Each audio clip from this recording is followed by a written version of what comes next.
Bismillahirrahmanirrahim. Assalamualaikum warahmatullahi wabarakatuh. Alhamdulillah wassalatu wassalamu ala Rasulillah wa ala alihi wa sahbihi wa man walah wa ba'd. Saudara-saudariku, semoga kita senantiasa disehatkan, dilindungi dan diberkahi oleh Allah Subhanahu wa taala. Satu kali sahabat Ibnu Abbas radhiyallahu taala anhuma menyampaikan informasi seputar awal kedatangan Nabi sallallahu alaihi wasallam ke Al-Madinah Al-Munawwarah. Beliau menyampaikan, qala qadima an-nabiyyu sallallahu alaihi wasallam al-Madinata fara'a al-yahuda tasumu faqala ma hadha faqalu hadha yawmun salih najjallahu subhanahu wa ta'ala fihi Musa wa bani Israel min aduwihim fasamahu Musa alaihi salam faqala Rasulullah sallallahu alaihi wasallam ana ahaqqu bi Musa minkum fasamahu sallallahu alaihi wasallam wa amara bisiyamihi. Rawahul Bukhari. Nabi sallallahu alaihi wasallam di awal kedatangan ke Al-Madinah Al-Munawwarah menyaksikan orang-orang Yahudi menunaikan ibadah puasa. Lantas Nabi mencoba mengonfirmasi kebiasaan mereka berpuasa itu yang berkesesuaian dengan tanggal 10 di bulan Al-Muharram yang disebut dengan Ashura. Dalam bahasa Arab terambil dari akar kata Ashrah yang ke-10. Ashura ditunaikan di hari ke-10 di bulan Al-Muharram. Nabi mengonfirmasi kepada para sahabat, orang-orang di sekitarannya, termasuk juga kaum Yahudi pada masa itu. Mahadha, apa yang dilakukan oleh orang-orang Yahudi dengan puasa di hari ini? Lalu mereka menjawab bahwa mereka menunaikan puasa pada saat itu untuk mensyukuri nikmat Allah Subhanahu wa taala yang telah diberikan kepada Musa alaihi salam dan pengikut beliau saat diselamatkan oleh Allah Subhanahu wa taala dari kejaran dan kekejaman Firaun laknatullahi alaihi. Hadza yaumun salih. Mereka mengatakan ini hari yang sangat baik. Hari saat Allah menyelamatkan Musa alaihi salam dan Bani Israel. Najjallahu fihi Musa alaihi salam wa Bani Israel min aduwihim, dari kejaran musuh-musuh mereka yaitu Firaun laknatullahi alaihi. Nabi sallallahu alaihi wasallam lantas merespon keterangan ini dengan mengatakan, ana ahaqqu bi Musa minkum. Sungguh aku lebih berhak untuk melestarikan dan menyempurnakan syariat Musa alaihi salam dibandingkan dengan kalian yang boleh jadi pada saat itu bahkan kini telah bergeser dari ajaran-ajaran syariat-syariat Nabi Musa alaihi salam. Maka beliau pun memberikan contoh kepada para sahabat untuk melestarikan puasa sebagai syukur kepada Allah atas perlindungan Allah kepada Nabi Musa dan kaumnya dari kejaran Firaun di masanya. Kemudian meminta para sahabat pun untuk melestarikan puasa yang dimaksudkan, yang dikenal kemudian dengan puasa Ashura yang bertepatan dengan 10 Al-Muharram. Diriwayatkan hadis ini oleh Al-Imam Al-Bukhari.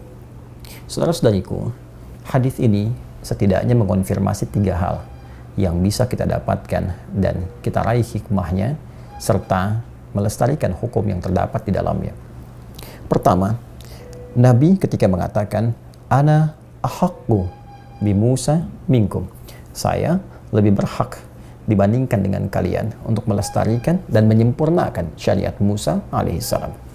Kalimat ini seakan memberikan penegasan bahwa din syariat yang dibawa oleh setiap nabi dari sejak nabi yang pertama Adam alaihissalam sampai Nabi Muhammad sallallahu alaihi wasallam bersumber dari satu Tuhan yang sama, bersumber dari keyakinan yang sama, ketundukan kepatuhan yang sama.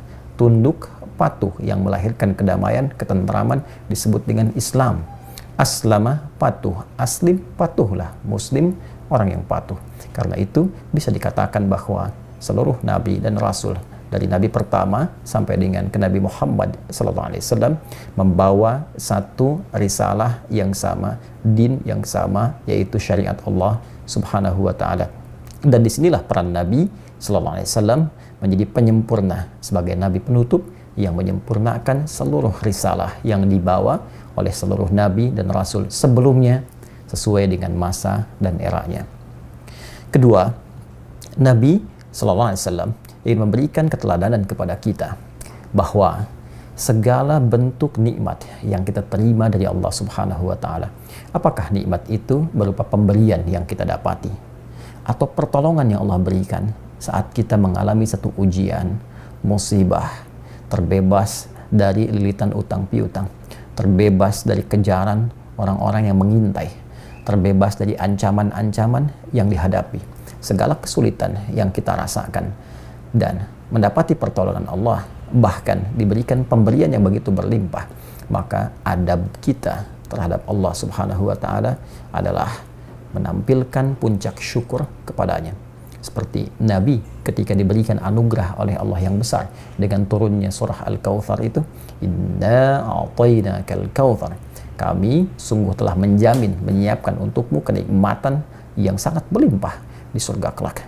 Fasalli li rabbika wanhar, maka dengan itu sikapilah semua nikmat yang telah kami jaminkan itu dengan cara bersyukur kepada Allah, dengan meningkatkan salatmu, meningkatkan doamu, meningkatkan korbanmu, meningkatkan sifat berbagimu.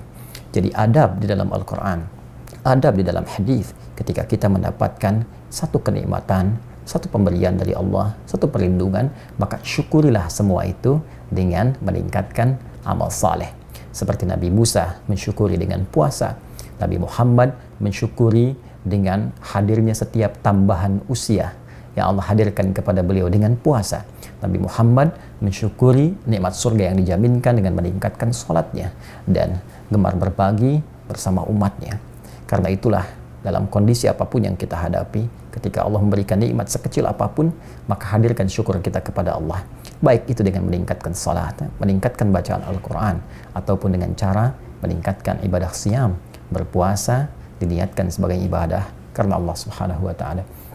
Yang ketiga, hadirin saudara-saudariku, yang paling menarik, Nabi menegaskan bahwa puasa Asyura ini yang bertepatan dengan 10 Al-Muharram memiliki satu keistimewaan lebih, yaitu yukaffirus sanatal madiyah, bisa menggugurkan dosa setahun yang berlalu. Para ulama mengonfirmasi bahwa dosa yang dimaksudkan adalah dosa-dosa kecil, bukan dosa-dosa besar yang mesti mewajibkan dan menghadirkan taubat yang sungguh-sungguh kepada Allah Subhanahu wa Ta'ala dengan mengikuti berbagai perangkat, berbagai tata cara yang telah ditetapkan oleh syariat. Namun demikian, ini tentunya menjadi hadiah yang sangat besar. Hanya terjadi sekali dalam satu tahun. Puasa Asyura 10 Al-Muharram menggugurkan dosa-dosa kecil setahun yang telah berlalu. Dan ciri orang yang berhasil menunaikan puasa itu adalah orang yang bisa menghadirkan perbedaan sebelum puasa dengan setelah puasa, terhindarnya ia dari kebiasaan-kebiasaan yang bisa melahirkan dosa-dosa kecil dari perilakunya, sehingga dengan itu terjaga ia dalam kebaikan. Selamat menunaikan ibadah puasa Asyura 10 Al-Muharram esok hari tahun 1443 Hijrah. Hukum ibadah ini sunnah, bukanlah wajib. Namun demikian, ia menghadirkan sebuah pesan dan kesan begitu mendalam. Semoga Allah memberikan taufik kepada kita dan memberikan kekuatan untuk bisa konsisten menunaikan syariat Allah Subhanahu wa Ta'ala yang disampaikan lewat Rasulullah sallallahu alaihi wasallam sampai kita menghadap kepada Allah Subhanahu wa Ta'ala. Subhanakallahumma bihamdika nasyhadu an la ilaha illa anta nastaghfiruka wa natubu ilaik. Wa akhiru da'wana alhamdulillahi rabbil alamin. Assalamualaikum warahmatullahi wabarakatuh.